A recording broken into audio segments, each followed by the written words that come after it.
o grande embate sobre os rumos da política monetária nos Estados Unidos. Nós temos verificado hoje no mercado norte-americano uma discussão sobre qual será a trajetória da Federal Funds Rate, que é a taxa de juros norte-americana, que hoje está entre 3,5% e 3,75%. O consenso do mercado, quando nós falamos em consenso, é sempre importante destacar que é a opinião majoritária dos analistas e dos economistas é de que nós teremos pelo menos 3 cortes já previstos para a FFA até o final do ano, que, portanto, chegaríamos mais ou menos em torno de 3% de taxa de juros, com uma inflação que tende a cair de 2,8% para 2,5%, até quem sabe um pouco abaixo disso, dependendo da trajetória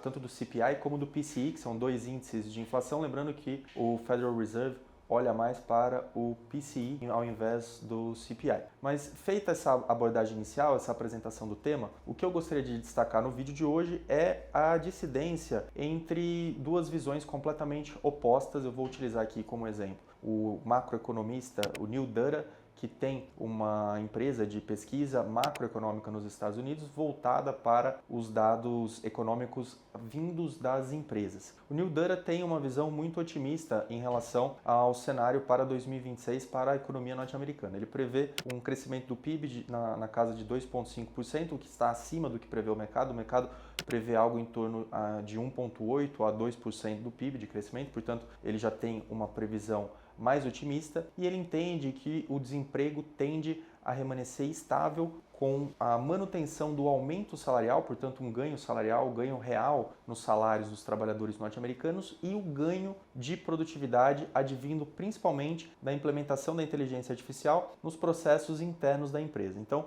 vejam que a visão do Neil Dutta é muito otimista e por isso ele tem uma visão minoritária em relação aos rumos da política monetária. A visão do macroeconomista é de que a taxa de juros deve permanecer onde ela está, que é na casa de 3,5% a 3,75%, já que na sua projeção não há um crescimento do desemprego, tampouco uma queda salarial que justificasse um corte agressivo nesse momento para a taxa de juros, e ele entende, ainda complementando o seu raciocínio, que se houver uma política monetária mais agressiva, de afrouxamento, que isso pode repercutir negativamente na economia com a reaceleração da inflação, o que poderia ser desastroso para os norte-americanos. Essa é a visão do Neil Dutta e ele é muito receoso com o próximo ponto de vista que eu vou apresentar para você, que é o do Stephen Miran, que foi nomeado recentemente pelo Trump no mandato tampão, mas que tende a ficar mais 14 anos no Federal Reserve, indicado agora para assumir, depois do término do mandato que ele está preenchendo, para assumir um assento de aproximadamente 14 anos. Na visão do Stephen Miran, ele tem sido muito explícito na apresentação do seu raciocínio aos jornalistas, e recentemente foi a Bloomberg para apresentar a sua visão. É necessário cortar pelo menos 150 basis points. Lembrando, 150 basis points equivalem a 1,5% de corte na taxa de juros, o que levaria os juros para aproximadamente 2%. Segundo a visão do Stephen Miran, que é membro do board do Fed, a inflação aferida pelo CPI e pelo PCI não consegue absorver o valor atualizado do índice de shelter. Shelter é o custo habitacional, custo com locação de imóvel, tudo que está ligado à moradia. E segundo o Stephen Miran, existem lags seriam atrasos na absorção dessas informações, e por isso o CPI de hoje reflete um dado defasado, um dado ainda atrasado em relação à realidade. Para ele, a questão inflacionária em habitação já está estável e, portanto, deveria haver um corte mais agressivo na política monetária do Fed, na condução da taxa de juros, para que houvesse um estímulo econômico maior. E, segundo ele, isso pode ter um impacto, caso o Fed se mantenha inerte em relação ao que está acontecendo, pode ter um impacto para o desemprego norte-americano, aumentando o desemprego norte-americano, que é o que o governo não deseja que aconteça, tendo em vista a crise de affordability, que é uma crise já verificada pelos cidadãos norte-americanos que esperavam que houvesse um controle maior da inflação, um controle dos preços. Era uma das bandeiras da campanha de Donald Trump, e Donald Trump não conseguiu conter o aumento dos preços, conter a inflação. Na verdade, os cidadãos tinham uma expectativa até de queda dos preços, e isso seria, no caso, no termo técnico, uma deflação, e isso dificilmente ocorrerá. E tem sido usado esse slogan da Affordability Crisis, que é a crise do custo de vida, como bandeira de campanha de candidatos democratas. Até o próprio Mandani, que foi eleito recentemente, Zoran Mandani, foi eleito recentemente prefeito de Nova York, e uma das bandeiras utilizadas na sua campanha era a crise do custo de vida. Então vejam que disputa interessante, porque é uma disputa do aspecto macroeconômico, concernente à política monetária, a condução da política monetária de 2026 em diante, lembrando que teremos a troca do presidente do Federal Reserve,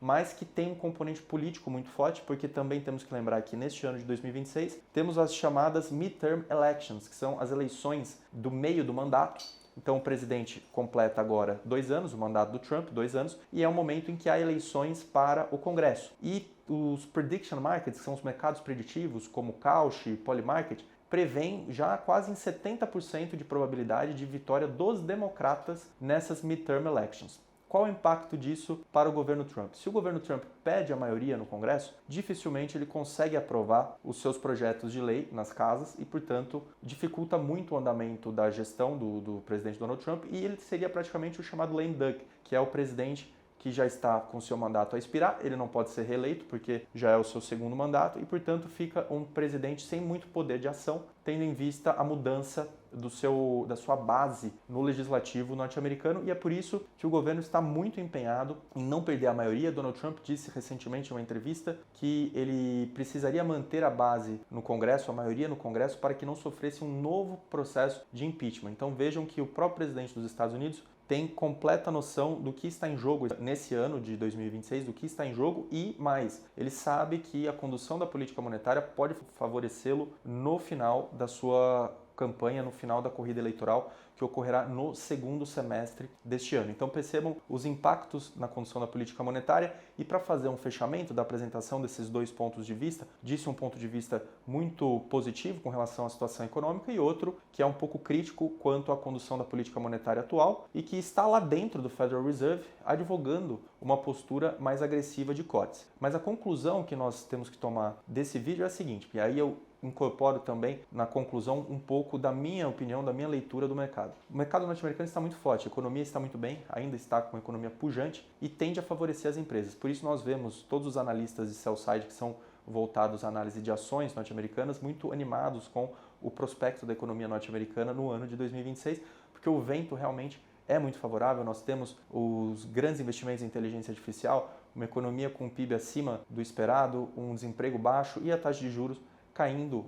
devagar, de forma gradual, o que tende a favorecer as empresas norte-americanas. Mas não podemos tirar aqui do radar do investidor, que sempre está atento aos riscos que podem acontecer, não podemos tirar do nosso radar essa possível interferência no Federal Reserve por meio da nomeação de um presidente que esteja muito atento à política econômica do executivo e, portanto, queira agradar ou trabalhar em sintonia com o executivo. E lembrando, o executivo norte-americano está num processo de expansão fiscal, de muito gasto, e, portanto, a função do Federal Reserve seria, na verdade, ao contrário, de segurar um pouco esse abuso do gasto, da expansão fiscal, por meio de uma taxa de juros mais elevada. Então temos que ter isso no radar, porque se houver a troca do presidente do Fed por alguém, por exemplo, um Kevin Hassett, que é o mais cotado hoje, poderia haver um comprometimento da independência do Federal Reserve, embora nós também tenhamos que ter em mente que há uma composição, é um órgão colegiado e que, portanto, os outros membros do Fed poderiam tentar conter alguns excessos, mas temos que ter no radar esse risco de problemas na política monetária nesse ano de 2026, que repercutiriam de que maneira para você, investidor. Se houver um descontrole da política monetária, principalmente da FFR, que atinge os vértices de curto prazo, pode haver uma disparada dos vértices de longo prazo, portanto a curva inclinaria, num termo técnico, a curva